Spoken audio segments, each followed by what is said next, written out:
ayat 11. Bapak Ibu akan melanjutkan ayat 12 dan seterusnya kita bergantian ayat genap, ganjil dan genap ya. Ayat 11, Tuhan berfirman kepada Musa, berapa lama lagi bangsa ini menista aku, dan berapa lama lagi mereka tidak mau percaya kepadaku, sekalipun sudah ada segala tanda mujizat yang kulakukan di tengah-tengah mereka. Aku akan memukul mereka dengan pinang sampar dan melenyapkan mereka, tetapi engkau akan membuat menjadi bangsa yang lebih besar dan lebih kuat daripada mereka. Lalu berkatalah Musa kepada Tuhan, jikalau hal itu kedengaran kepada orang Mesir, padahal engkau telah menuntut bangsa ini dengan kekuatanmu dari tengah-tengah mereka, yang telah mendengar bahwa engkau Tuhan ada di tengah-tengah bangsa ini, dan bahwa engkau Tuhan menampakkan dirimu kepada mereka dengan berhadapan muka, waktu awan meninggi di atas mereka, dan waktu engkau berjalan mendahului mereka di dalam tiang awan pada waktu siang dan di dalam tiang api pada waktu malam. Jadi jika engkau membunuh bangsa ini sampai habis, maka bangsa-bangsa yang mendengar tentang engkau itu nanti akan berkata, oleh karena Tuhan tidak berkuasa membawa bangsa ini masuk ke negeri yang dijanjikannya dengan bersumpah kepada mereka, maka Dia memberi mereka kepadaku. jadi sekarang biarlah kiranya kekuatan Tuhan itu nyata kebesarannya, seperti yang kau firmankan. Tuhan itu berpanjang sabar dan kasih setianya berlimpah-limpah. Dia mengampuni kesalahan dan pelanggaran, tetapi sekali-kali tidak membebaskan orang yang bersalah dari hukuman. Bahkan Dia membalaskan kesalahan bapa kepada anak-anaknya, kepada keturunan ketiga dan keempat.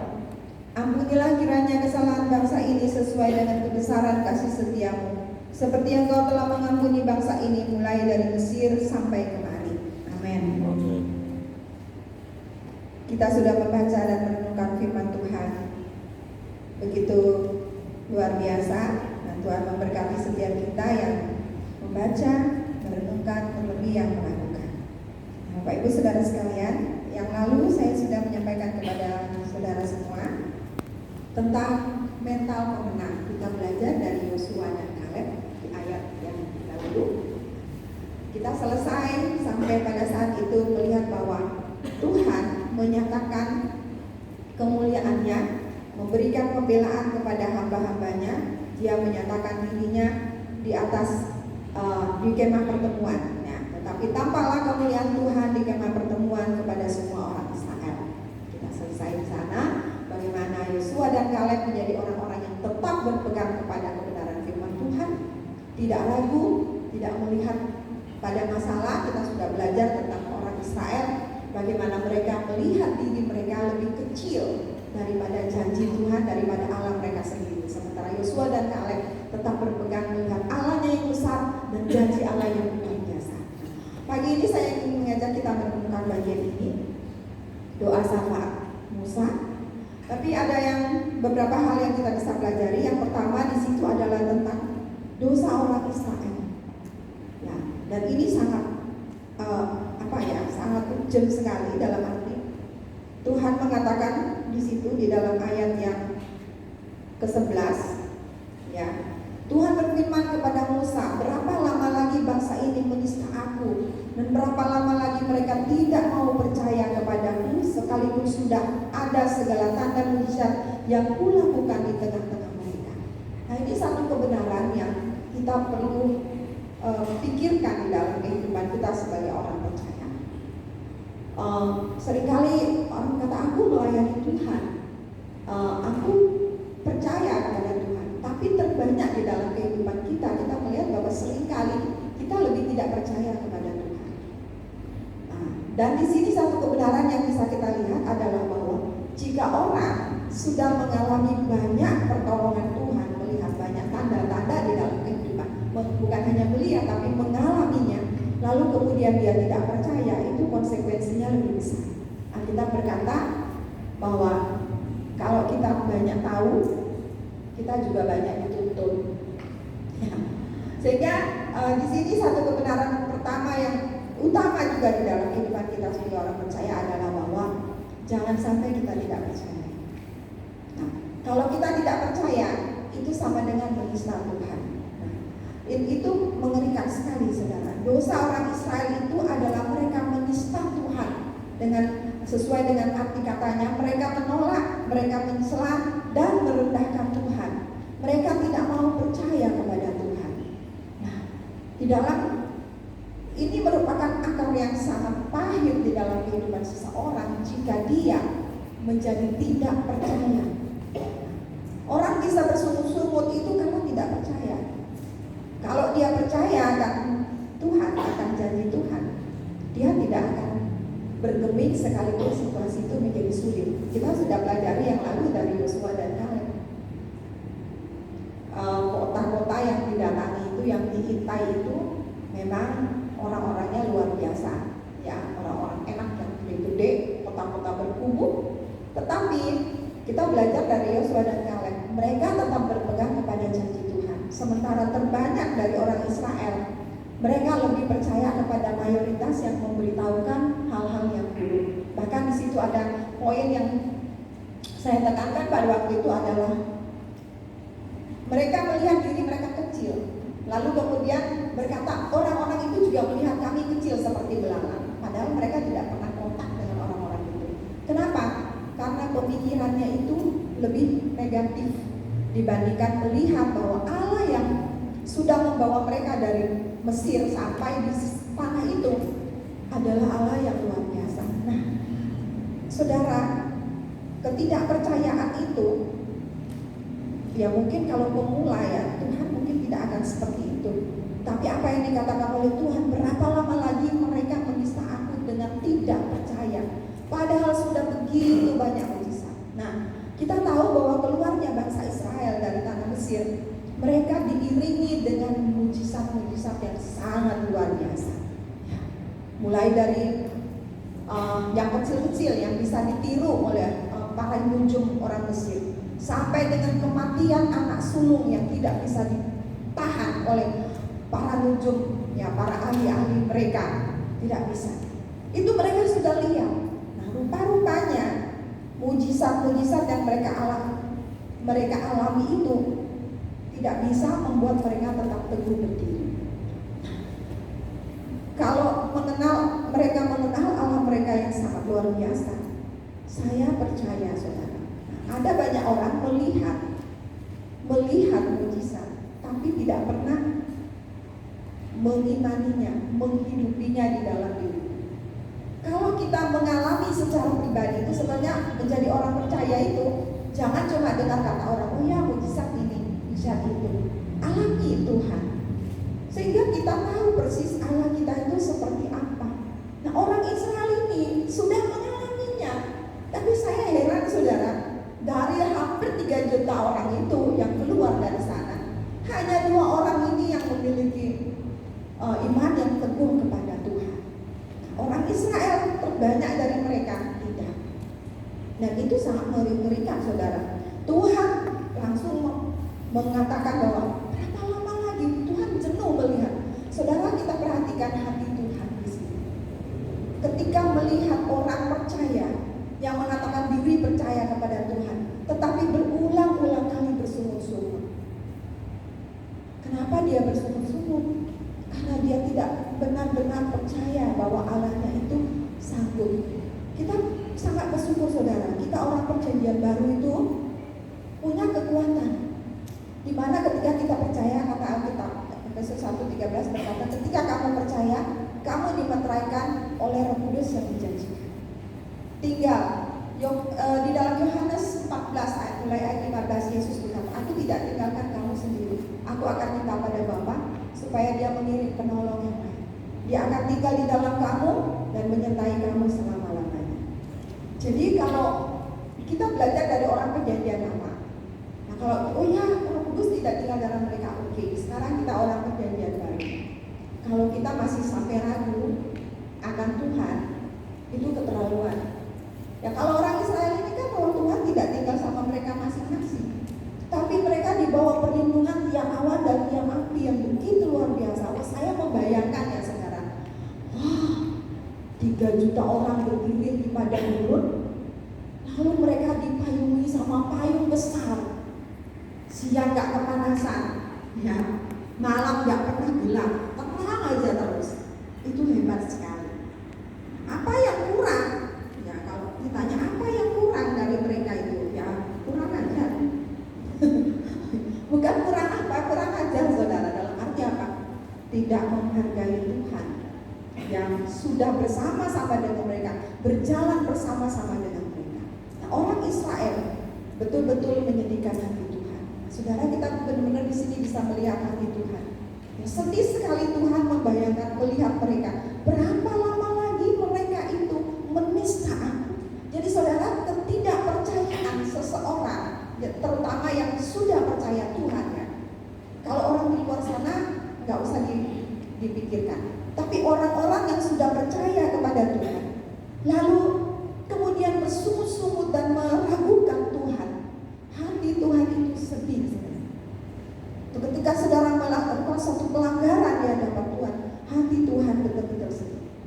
Apalagi kalau kita banyak mengalami mujizat Tuhan di dalam hidup kita, lalu kita masih tidak percaya, bersungut-sungut. Dan orang Israel bukan hanya bersungut-sungut, mau balik ke kehidupan mereka yang lama. Ini orang-orang yang lupa identitasnya.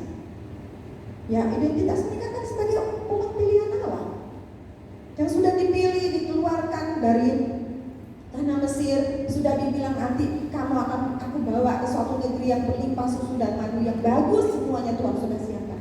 Tapi di dalam perjalanan proses ini mereka nggak tahan, mau balik lagi ke kehidupan mereka yang dulu, ke situasi mereka yang dulu. Kadang-kadang di dalam hidup ini kita juga mengalami hal yang sama.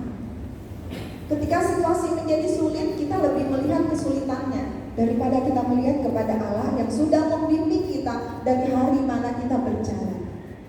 Nah ini saudara, jadi di dalam kekristenan itu sendiri, pengalaman bersama Tuhan itu adalah jauh lebih penting. Artinya kita mengalami Tuhan, kita berjalan mempercayakan diri kita kepada Tuhan yang sudah berjanji menyertai kita selama-lamanya. Tuhan bersama kita, jalan dengan kita, saudara. Itu luar biasa. Kita saja jalan dengan petinggi di sini, misalnya jalan dengan Pak Kasihaan gitu. Saudara pasti nggak takut. Kenapa? Ada Kasihaan, saya jalan dengan dia. Masih ada apa-apa dia juga akan tolong saya. Itu masih manusia, saudara. Apalagi ini yang jalan dengan kita, Tuhan yang punya segalanya di hidup ini. Bahkan nyawa kita tuh punya Dia, saudara. Apa yang harus ditakutkan? Tapi ini orang Israel, saudara. Tuhan sampai berapa lama di hati Tuhan tuh begitu sedih dengan keberadaan mereka. Berapa lama lagi mereka menista aku. Saudara, kata menista itu betul-betul sudah menyakitkan hati Tuhan. Ketidakpercayaan kita itu menyakitkan hati Tuhan. Saya ketika merenungkan bagian ini, saya sangat diberkati. Karena ketidakpercayaan kita itu akan sangat membuat hati Tuhan sedih. Saya ingat ketika saya masih sebagai anak di dalam rumah orang tua saya. Ya, papa saya seorang perwira, saudara. Saya anak perwira. Dia berkata begini kepada kami, "Nak, kalau kamu bandel, kamu buat kesalahan di luar, orang akan cari, ini anak siapa? Yang dicari itu bapaknya. Jadi, jangan kamu berbuat macam-macam di luar." Artinya, jaga kehormatan nama orang tua. Saya ingat itu. Saya mengasihi orang tua saya. Sehingga sebagai anak tertua, saya sungguh menjaga kehidupan saya baik-baik. Demikian juga dengan adik saya, kami hanya 2. Kami menjaga. Kenapa? Karena kami mengasihi orang tua kami. Jangan sampai hati mereka menjadi sedih karena perbuatan kami. Nah, hari ini saya sebagai orang tua merasakan ketika anak saya bandel, sedih hati saya, saudara. Satu hari ketika kami sudah pindah di Bali, adik saya sekolah di Swastiastu, ya sekarang San Jos, itu dia nggak naik kelas. Saya mendengar percakapan dia dengan teman-teman semuanya di teras karena kamar kami langsung di teras. Mereka berniat untuk membakar sekolah itu karena ada kurang lebih 40-an orang yang tidak naik kelas. Mereka berkumpul di teras rumah itu bermakan. Lalu saya panggil adik saya, "Dek, kesini. Apa yang mau kalian lakukan? Kalau kamu sampai ikut di dalam pembakaran sekolah itu, yang dicari itu papi," saya bilang. Ingat nggak pesan papi? Waktu itu papa saya di Dili, tugas di Dili. Hanya adik saya iya ya. Lalu dia keluar dan dia ngomong dengan teman-temannya dan mereka akhirnya tidak jadi melakukan bakar-bakar sekolah itu. Ini contoh saudara, saya sebagai anak, kita terhadap Allah Bapa, terhadap Yesus, Dia Bapa kita. Ketika kita melakukan hal yang tidak berkenan di hatinya, itu akan memedihkan hati Tuhan. Termasuk di dalamnya ketika kita tidak percaya bahwa Dia Allah yang baik, Allah yang luar biasa, Allah yang mengasihi kita. Kita melanggar perintahnya, kita tidak percaya. Orang bisa melanggar itu kenapa? Gak percaya sama janjinya Tuhan, gak percaya sama pribadi orang itu sendiri. Nah saudara yang dikasih oleh Tuhan, kita belajar ini. Poin ini luar biasa bagi saya saudara. Terlebih ketika saya menyiapkan renungan ini, sangat terberkati. Artinya begini, ketika kita merenungkan kembali dari awal Tuhan memanggil kita, dan di dalam perjalanan hidup kita ada banyak hal yang Tuhan sudah kerjakan. Mungkin ada satu saat kita sampai di satu titik yang betul-betul kita gak punya jalan keluar. Apakah kita di situ akan berkata, "Mana Tuhan, mana Engkau?" Ataukah kita berkata, "Tuhan, aku percaya situasi ini memang sulit, tetapi Engkau Allahku tetap sanggup untuk melakukan sesuatu." Saudara ingat, Allah kita itu bukan hanya sanggup melakukan, tapi Allah kita itu mau melakukan. Ada banyak yang hebat-hebat itu sanggup saudara, tapi belum tentu dia punya kerelaan untuk mau menolong. Saya pernah ketemu dengan orang saudara, orang kaya, orang di depan dia tuh sudah butuh sekali pertolongan, tapi dia masih bertanya, pertanyaannya macam-macam. Saya yang melihat itu sampai pikir gini, aduh gak usah kebanyakan omong po, langsung ulurkan tangan dan tolong. Kenapa dia sampai ngomong gitu? Orang Jawa bilang bulat, ya ngomong sana sini ngalor hidup. Kenapa? Karena dia sebenarnya tidak kepingin menolong. Saudara, Allah kita itu gak begitu. Allah kita di dalam Matius 28 ayat 18 dimulai, dia berkata, "Segala kuasa sudah diberikan kepadaku." Lalu ada perintah untuk amanat agung kan? Lalu di terakhir dia berkata, "Ketahuilah, aku menyertai kamu senantiasa sampai akhir." Yang menyertai kita itu bukan ecek-ecek saudara. Yang menyertai kita itu bukan orang yang gak bisa apa-apa. Justru dia sudah mengalahkan maut, dia sudah menang, dan dia sanggup untuk memenangkan. Coba saudara, saya tanya sama saudara, kalau saudara disertai seseorang, tapi orang itu selalu kalah, dengan kemudian saudara ditawarin, orang ini selalu menang, pilih mana? Pilih yang menang kan? Kalau orang ini menyertai kita tapi selalu kalah, kita nggak mau. Oh kalah kok, nanti juga tanding pasti kalah. Tapi kalau kita sudah tahu dia pemenang, pasti kita mau. Nah saudara, saya merenungkan orang Israel ini, kok bisa ya 10 tulah yang ada di tanah Mesir itu, apa kurang banyak itu saudara? Sedangkan kita satu kali mujizat aja, kita sudah berkata, wah Tuhan luar biasa. Itu sebabnya saudara, Tuhan berkata di situ, berapa lama lagi mereka ini menista aku. Tuhan itu merasa tersakiti saudara oleh ketidakpercayaan umat. Saudara yang dikasih oleh Tuhan, para mahasiswa tepuk tangan. Saudara, ya kalau yang lain kan sudah senior, para mahasiswa, engkau mungkin masih menjajakan kaki untuk mulai belajar mempercayakan dirimu kepada Allah. Jangan sampai tidak percaya, tapi selalu percaya bahwa Dia yang menyertai kita itu adalah Allah yang luar biasa, Allah yang hidup, Allah yang mengasihi, dan Allah yang mau menolong. Itu dia. Dan Allah kita itu bukan Allah yang begini. Dia selalu memberi penawaran untuk menolong.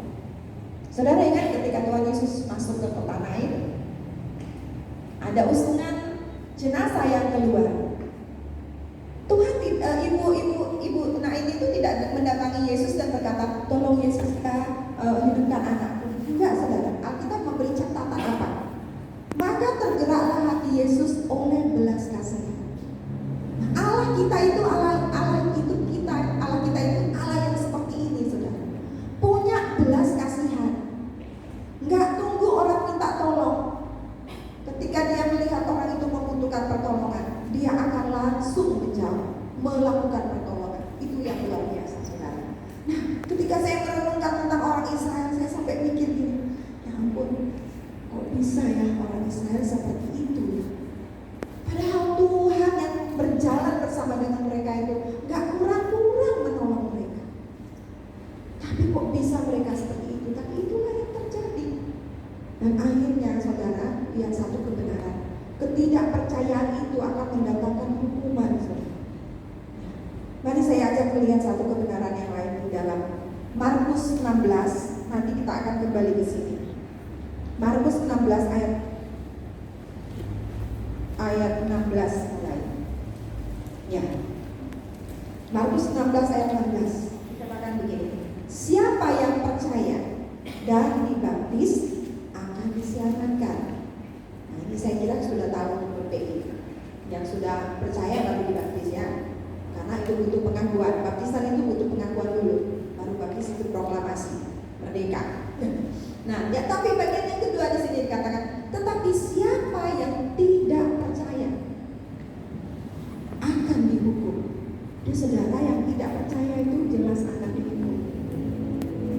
Jadi jangan sampai kita tidak percaya, saudara. Ya, makanya kita juga harus berdoa, Tuhan, berapa banyak keluargaku, papa, mamaku, adik-adik, kakak-kakakku dan semuanya yang belum percaya Tuhan Yesus. Doakan mereka supaya Tuhan berkemurahan menyelamatkan mereka. Ya, oke. Tapi buat kita yang sudah percaya, jangan sampai tidak percaya. Ketika ada situasi yang sulit di dalam hidup kita, tetap percaya akan janji Tuhan, bahwa yang berjanji ini pasti mengenapi. Kalau mungkin orang lain janji sama kita, boleh kita lupakan, karena manusia itu punya kelemahan suka lupa. Tapi kalau Tuhan tidak, Tuhan tidak pernah. Jadi satu kebenaran ini saudara kita lihat ya, bahwa hati Tuhan sedih, terluka ketika umatnya tidak percaya kepada Dia, tidak mempercayakan diri kepada Dia, tidak mengikuti apa yang sudah Dia janjikan. Itu menyedihkan sekali. Jadi kalau kita melanggar kebenaran firman Tuhan, kita menyedihkan hati Tuhan. Saudara, dari pengalaman saya yang saya ceritakan tadi, dari pengalaman saya dengan orang tua saya, itu saya bawa kepada keimanan saya melihat Allah sebagai Bapa. Sehingga di dalam hidup saya sebagai hambanya, saya selalu berpikir untuk takut akan Tuhan, ikut perintah Tuhan, sesulit apapun. Itu sebabnya saudara, saya selalu melihat kenapa orang berbuat dosa, titik tolaknya satu, tidak takut akan Tuhan. Bagi saya takut akan Tuhan itu bukan ketakutan, tapi itu tadi, tidak ingin menyakiti hati Tuhan. Karena ketidakpercayaan kita akan menghasilkan pemberontakan.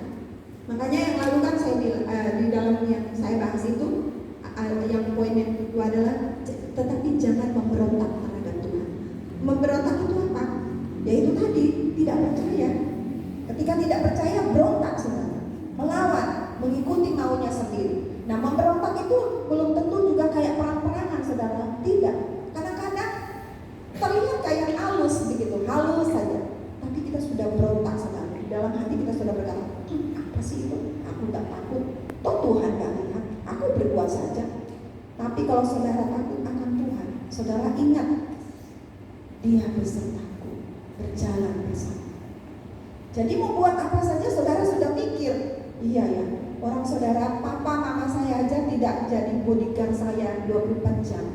Tapi ketika dimanapun saya pergi, saya ingat kehormatan orang tua harus saya junjung tinggi.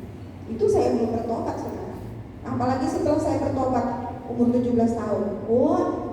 Nama Yesus paling di atas, kemudian nama baik orang tua. Itu saya junjung kemanapun saya pergi.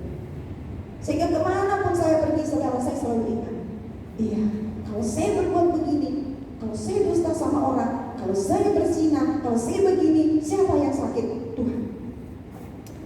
Itu yang saya ingat di kepala saya. Nah, kenapa? Karena ketika kita berontak dengan Tuhan, tidak mempercayai Tuhan dengan melawan kebenaran firman Tuhan, hati Tuhan sakit, saudara, sedih hati Tuhan. Itu penting kita pikirkan. Jadi dalam hidup kita selalu ingat, takut akan Tuhan itu bukan ketakutan karena hukuman, tapi takutlah untuk menyakiti hati Bapa kita. Itu penting. Sampai hari ini saya bersyukur karena pengalaman dengan orang tua saya seperti itu. Dalam keimanan saya kepada Tuhan, saya bawa sehingga dimanapun saya pergi, saya selalu ingat nama Tuhan dijunjung tinggi. Kemudian yang kedua, nama baik orang tua. Kemanapun saya pergi, saya ingat. Lalu sebagai seorang hamba Tuhan, identitas umat Allah. Nah, orang Israel lupa identitasnya, malah membalik ke Mesir. Tidak, saudara. Sekali kita keluar dari perbudakan dosa, sekali kita melangkah hidup di dalam kekudusan Tuhan, hiduplah di sana, berjalan walaupun itu sulit. Tantangan, saudara, orang Israel gak langsung masuk ke tanah Kanaan. Mereka harus melewati bangsa-bangsa itu, berperang untuk sampai di sana. Saya sungguh berkaca dari dua orang, Yosua dan Kaleb, luar biasa. Mereka berpegang pada kebenaran Tuhan, mereka mengagungkan Allah yang luar biasa. Sehingga Tuhan berkata, karena jiwanya lain, dia ikut aku dengan sungguh-sungguh, maka aku bawa dia masuk ke sana. Keren. Dan saya juga rindu Tuhan berkata kepada saya, mari masuk hai hambaku yang setia. Ya, itu yang kita ingin dengar ketika kita bertemu dengan Tuhan di dalam kemuliaan. Karena kalau kita inginkan itu, maka hiduplah seperti apa yang Tuhan mau. Percaya, apapun kenyataannya, percaya kepada Dia. Sesulit apapun, percaya. Itu yang pertama. Yang kedua, saudara, poinnya ini saya bagikan adalah tentang Musa. Karakter seorang hamba Tuhan. Karakter seorang hamba Tuhan yang sangat luar biasa dari Musa. Ya, di dalam ayat yang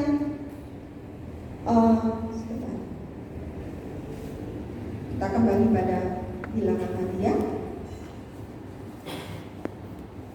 Ayat 12 ya. Aku akan memukul mereka dengan penyakit sampar dan melenyapkan mereka, tetapi engkau akan kubuat menjadi bangsa yang besar dan lebih kuat daripada mereka. Saudara, saya melihat ayat 13 dan seterusnya. Jawaban Musa berbeda dengan apa yang ditawarkan Tuhan. Tuhan bilang, aku akan hukum mereka, tapi engkau, aku akan buat menjadi bangsa yang besar. Dia tidak merespon tentang itu, tapi dia lebih berpikir bagaimana dia menyelamatkan bangsa ini, saudara. Doa permohonan Musa itu luar biasa ya. Di ayat 19 dia berkata, ampunilah kiranya kesalahan bangsa ini sesuai dengan kebesaran kasih setiamu, seperti yang engkau telah mengampuni bangsa ini mulai dari Mesir sampai ke Madi. Kita melihat, saudara, bahwa yang dikatakan oleh Musa, dia tidak menanggapi tentang dirinya. Oh, luar biasa kalau Musa berkata, oh ya, yes Tuhan, silakan. Tuhan akan langsung babat itu orang Israel, saya yakin. Tapi tanggapan Musa tidak demikian. Kita bisa melihat, saudara, dia mulai dengan mengatakan ya, di dalam ayat yang ke-13 itu Tuhan, dia diingatkan, Tuhan mengingatkan, Musa mengingatkan kepada Tuhan tentang kemuliaan nama Tuhan, tentang otoritasnya, tentang namanya, kemasyuran namanya ya, tentang kemasyuran namanya. Coba lihat ayat 13. Lalu berkatalah Musa pada Tuhan, jikalau hal itu kedengaran kepada orang Mesir, padahal engkau telah menuntut bangsa ini dengan kekuatanmu dari tengah-tengah mereka, mereka akan mencerita kepada penduduk negeri ini yang telah mendengar bahwa engkau Tuhan ada di tengah-tengah bangsa ini, dan bahwa engkau Tuhan menampakkan diri pada mereka dengan berhadapan muka berdiri di atas mereka, dan waktu Engkau berjalan mendahului mereka di dalam tiang awan pada siang hari dan dalam tiang api pada malam hari. Jadi jika Engkau membunuh bangsa ini sampai habis, maka bangsa-bangsa yang mendengar kabar tentang Engkau itu nanti berkata, oleh karena Tuhan tidak berkuasa membawa bangsa ini masuk ke negeri yang dijanjikannya dengan sumpah kepada mereka, maka Ia menyembelih mereka di padang gurun. Saudara, Musa itu ingatkan Tuhan tentang apa? Kebesaran namanya. Dia mengingatkan, Tuhan, namamu itu masyhur. Kalau sampai Engkau habisi umat ini, mereka akan bilang apa? Saudara, seringkali kalau kita berdoa sapaan, apa yang kita pikirkan? Apakah kita memikirkan tentang kemuliaan kemasyhuran nama Tuhan? Atau kita mikirnya, Tuhan yang penting kebutuhanku dicukupi? Apa itu, saudara? Saya belajar ya, waktu saya baca ini saya belajar dari Musa. Musa gak mikir dirinya sendiri, saudara. Dia mikir itu, oh, Tuhan, kemuliaanmu loh, namamu hebat loh. Kalau sampai Engkau habiskan mereka, nama Tuhan jadi tercoreng. Itu ibaratnya bahasa sederhana ya. Mari kita berpikir ketika kita menaikkan doa syafaat, ketika kita ditawarin sesuatu, Musa ditawarin hebat sekali sama Tuhan, aku habiskan mereka, tapi kamu dan keluargamu, itu tawaran keren. Tuhan loh yang nawarin. Seringkali yang nawarin kita orang lain kan. Saya ingat sekali, saya ada di stas dulu, seorang hamba Tuhan bilang begini, berapa kamu digaji di sana? Saya kasih 2 kali lipat. Rumah, mobil, anakmu sekolah sampai di luar negeri kami tanggung oleh gereja. Saya senyum aja. Saya bilang, izinkan saya berdoa 6 bulan. Kalau dalam 6 bulan Tuhan bilang sama saya pindah, saya pindah. Kenapa? Pekerjaan Tuhan, saudara, jangan asal main pindah karena gak suka. Oh, apa saudara pikir di tempat saya dulu itu enak? Gak enak. Gak enak, saudara. Kadang-kadang kita tidak bisa membuka suara karena kita harus menekan apa yang kita ingin lakukan. Saya bilang, Tuhan, sampai kapan ini? Saya ingat sekali beberapa kali saya minta keluar dari tempat itu. Tuhan, saya nggak kuat. Tapi setiap kali Tuhan jawab sederhana sekali, saudara, karena saya bekerja di pendidikan juga di sana. Tuhan cuma jawab begini, saudara, lihat anak-anak itu. Saya bilang, Tuhan, gak ada orang lain, tak kok saya terus. Capek saya, Tuhan. Ditawarin, saudara, gaji 2 kali, mobil dikasih, rumah dikasih, anak-anak sekolah mau sambil luar negeri sampai S3 ditanggung semua. Beritanya besar, Surabaya. Saya pindah, saya bilang, beri saya kesempatan dulu. 6 bulan kemudian ditanya sama saya, gimana yuk? Saya bilang, Tuhan gak ngomong, Om. Ya, karena memang ketika saya pergi ke Surabaya, saya mendengar sendiri Tuhan bicara. Ya, saya ini bukan orang yang dengar suara Tuhan, tidak, saudara. Tapi saya selalu harus memastikan bahwa memang Tuhan suruh saya pergi. Saya ketemu SDI ini juga karena petunjuk Tuhan. Saya nggak tahu SDI ini, saudara. Saya nggak kenal siapapun di sini. Waktu saya masuk Bali, saya bilang, Tuhan Yesus, saya nggak punya koneksi di Bali, hanya karena papa saya sakit. Tuhan bilang, sembahyang, aku bikin link untuk kamu. Baik Tuhan. Saudara tahu anak saya sekolah itu di situ, Tegal Jaya. Saya nggak tahu kalau Tegal Jaya itu sama SDI itu cuma 5 menit. Nggak tahu saya tidak tahu Bali. Satu hari ketika saya mengantar anak saya itu sudah kurang lebih 4 bulan, saya nganggur, saudara, nggak punya duit. Anak saya aja saya bayar dan apa-apa yang saya punya dari Surabaya. Pagi-pagi saya antar anak saya, suara itu bicara, kamu lurus lewat jalan ini, itu Kuanji. Saya masih ingat betul. Sampai di lampu merah, suara itu bicara, angkat mata ke kanan, kamu lihat. Begitu saya lihat, begitu saya, itulah SDI, Sekolah Tinggi Teologi Injil Indonesia. Suara itu berkata, masuk temui pimpinan. Masuk, saya temui Pak Nyoman. Sisa itu. Padahal sudah sekian bulan tiap hari saya antar anak saya tidak tahu kalau SDI di sini. Harus pastikan dulu. Karena pekerjaan Tuhan itu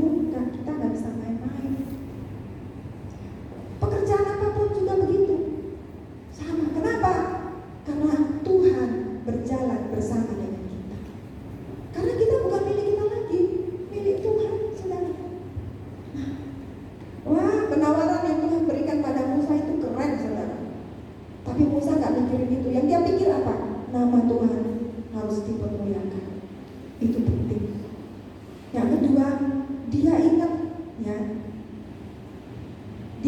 dia mengingatkan Tuhan akan apa yang terjadi di Horeb ketika Tuhan, ya, ayat 17. Jadi sekarang biarlah kiranya kekuatan Tuhan itu nyata kebesarannya, seperti yang kau firmankan.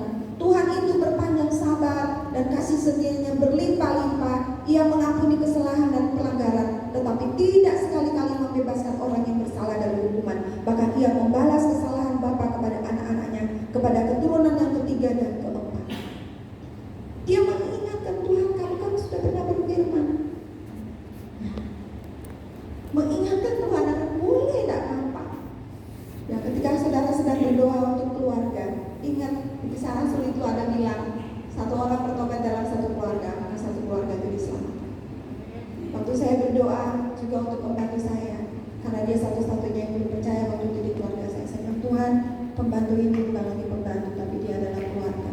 Selamatkan dia Tuhan, sebagai bagian dari keluarga. Ingatkan, bukan main klaim saudara, tidak main klaim apa hak kita. Saya selalu berkata, Tuhan, Engkau pernah berfirman seperti ini, biarlah firman-Mu Engkau jaga. Kenapa saudara? Karena kita ini siapa?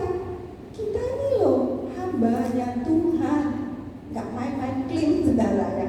Dia yang penguasa. Jadi kalau dia tak jawab, ya jangan paksa. Tunggu sampai Tuhan. Dan Tuhan tidak pernah terlambat saudara. Sungguh Tuhan tidak pernah. Bahkan saya ketemu tempat pelayanan yang sampai hari ini saya masih bergabung dengan mereka di JKI, di PCC. Saya tidak kenal gembalanya, enggak. Lewat orang lain. Ternyata itu sahabat daripada om saya. Saya pernah bertanya kepada dia, Om punya koneksi enggak di Lembah Pujian? Teman. Oh ada. Tolong pertemukan saya Om. Jawabannya itu juga menarik saudara. Nanti Tuhan yang akan pertemukan kamu. Dan betul. Sampai hari ini saya bisa bergabung dengan mereka. Nah, ada kesulitan, ada tantangan, ada banyak. Tapi kalau Tuhan menempatkan kita di sana, Tuhan berperkara. Ya, anak saya sekolah, saudara saya ingat 3 bulan saya tidak bisa bayar SPP anak saya karena tidak ada gaji, belum kerja. Ya, ketemu STI aja sudah mendekati 5 bulan saya nganggur. Ya, baru dapat gaji di situ sudah hanya bisa bayar uang sekolah anak saya pada waktu itu. Ya. Tapi Tuhan luar biasa. Sampai anak saya SMA dibantu oleh gereja itu saudara, sampai hari ini. Apapun yang terjadi saudara, bukan saya itu terlalu lihat orang, tidak.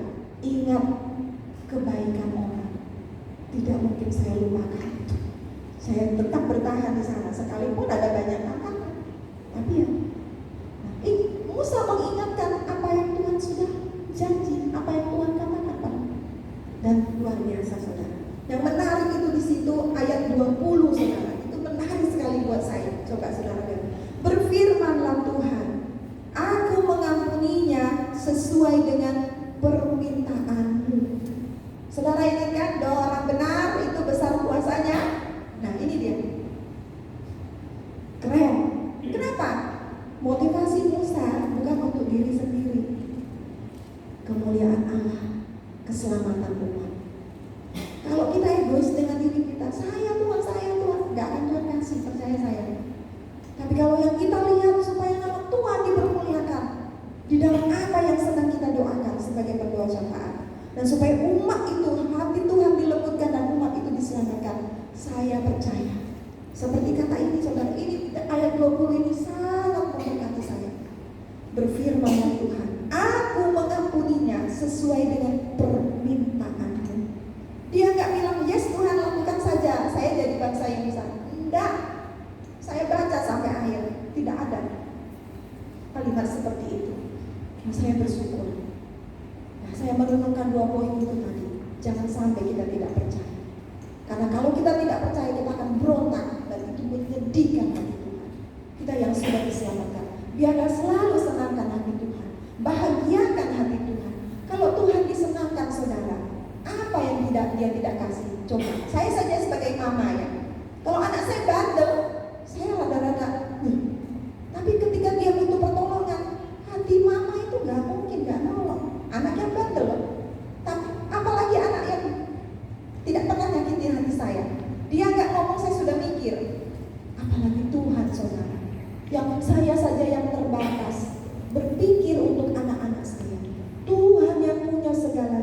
Dia pikir satu-satu kita, saudara.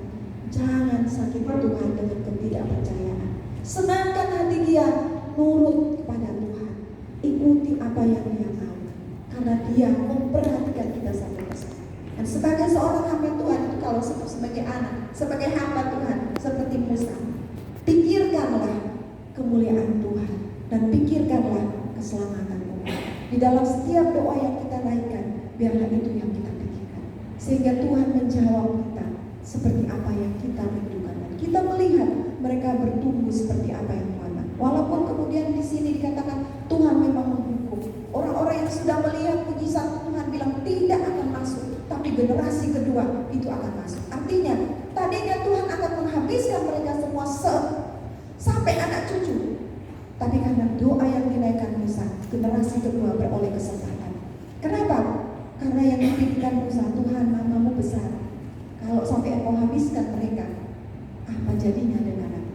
Saudara, biarlah selalu dalam hidup kita pikirkan kemuliaan Allah di dalam hidup kita dan melalui